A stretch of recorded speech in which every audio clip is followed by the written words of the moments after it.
Colorado with a dominant win over UCF in front of hundreds of recruits. What does this mean for Coach Prime's program going forward? And what does this mean for the Buffs this season? Let's talk about it after the bumper. Stay tuned.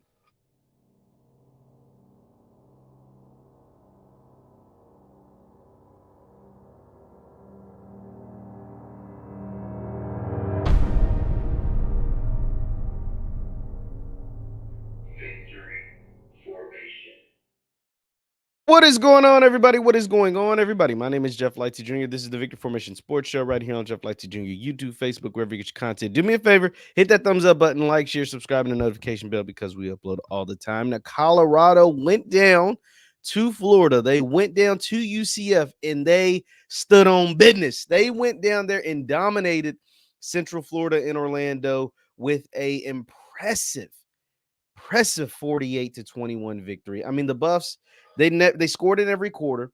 They never let up. They were in total control of the game the entirety of the game. Shedeur Sanders threw for 290 yards. Travis Hunter had both a receiving touchdown and an interception. He once again continues to inch closer and closer. I ain't gonna say he won the Heisman yet because the rest of the season has to play out, but he keeps inching closer and closer to that Heisman trophy as he played another 125 some odd snaps. As you know, like I said, the Buffs dominated. I mean, this was simply pure domination from start to finish. One of the things that Colorado has vastly improved this year, more so than anything, that just you'd be a hater if you said you didn't notice it, is the defensive side of the ball. The defensive side of the ball is night and day from what it was a year ago.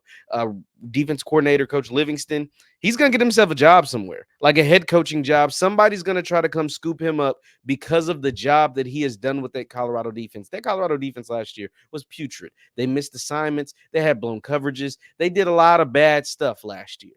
This year, they're all the way right on that side of the ball. They may not have the personnel yet to be able to compete with the top of the line of college football. But as far as knowing their assignment, knowing their alignment, and flying to the football, they make that happen. They do that really, really well, and that is why you're seeing a difference in this team. Travis obviously has taken a step up from last year. This year, he is more dominant on defense, continues to make plays that only he can make, and now he is also a more dominant receiver. I told you guys I think Travis is going to play wide receiver in the NFL. He's Justin Jefferson with hops. He has some of the best ball skills I've ever seen from any receiver, any college football player, period.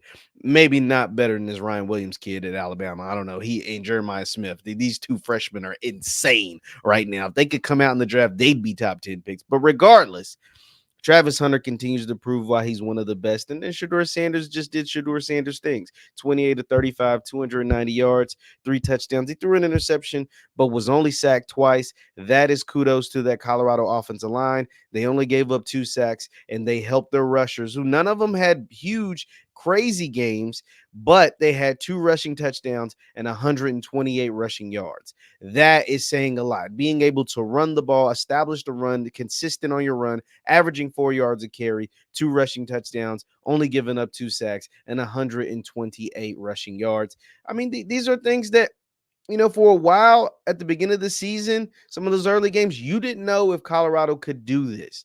Like, this wasn't just the guarantee that they'd be able to run the ball this effectively. They'd be able to keep their quarterback upright, and they'd be able to get after the opposing quarterback. As you see, the Buffs had 5 sacks on KJ Jefferson, and KJ Jefferson's not like some pocket passer.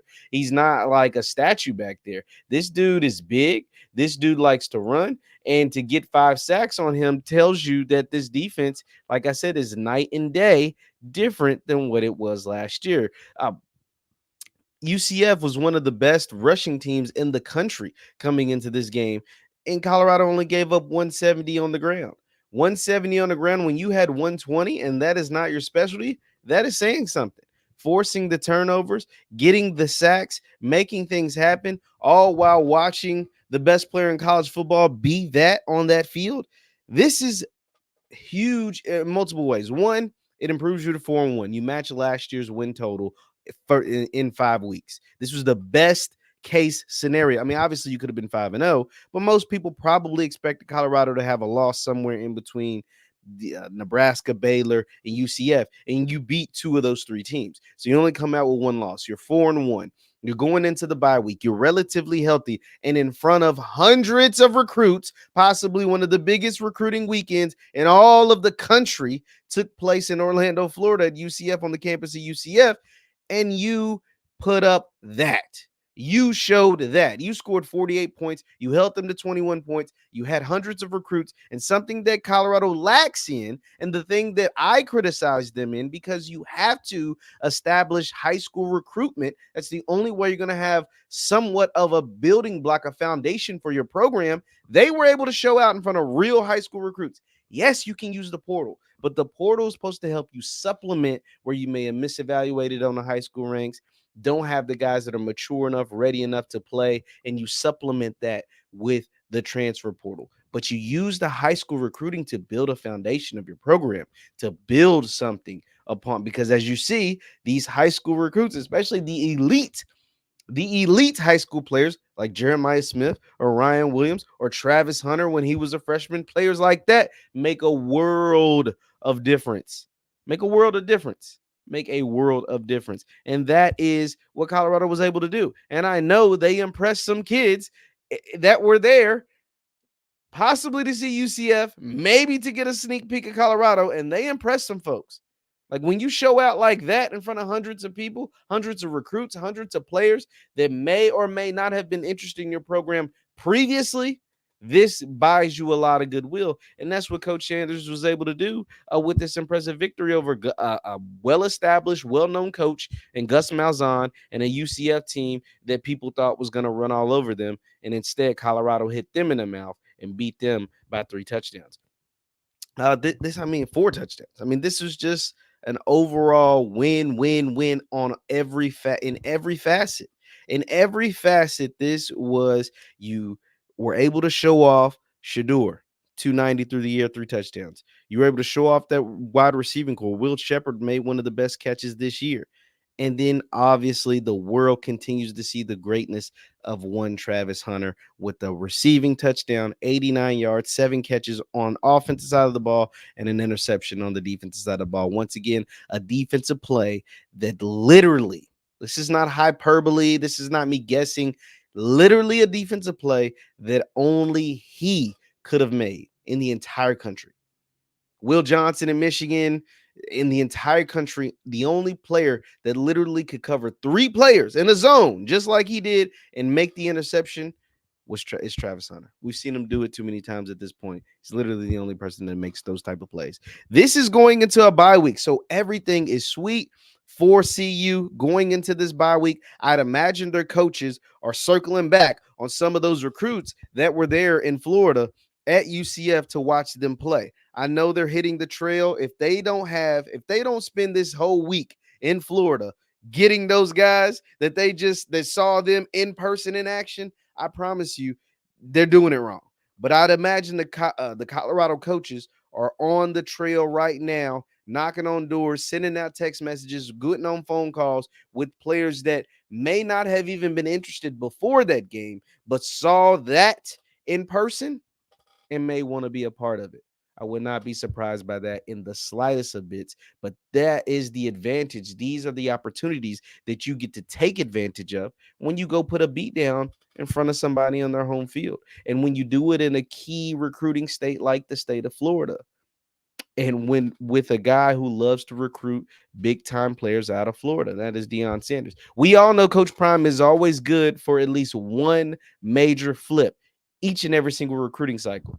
2 years ago was Travis. Last year was Jordan Seaton. This year they got Antonio Branch. He was a flip from Penn State, but I'm talking about a high level 5-star flip. He got Travis from Florida State. He got Jordan Seaton. Now, who will be the major 5-star flip this recruiting class? Could it be Juju Lewis, who's been committed to USC for like 2 years, or could it be someone else that maybe we're not even talking about yet? But this win over UCF put Coach Prime and the Colorado Buffs in great position to get another big-time recruit here in the near future. Leave your thoughts in the comments down below, and it also sets them up well to finish the rest of the Big 12 season with a good record. We'll see what happens. My name is Jeff Lightsy Jr. This is the Victor Formation Sports Show right here on Jeff Lightsy Jr. YouTube, Facebook, wherever you get your content. Do me a favor, hit that thumbs up button, like, share, subscribe, and the notification bell because we upload all the time. Thank you guys for tuning in, and I will see you next time. Peace.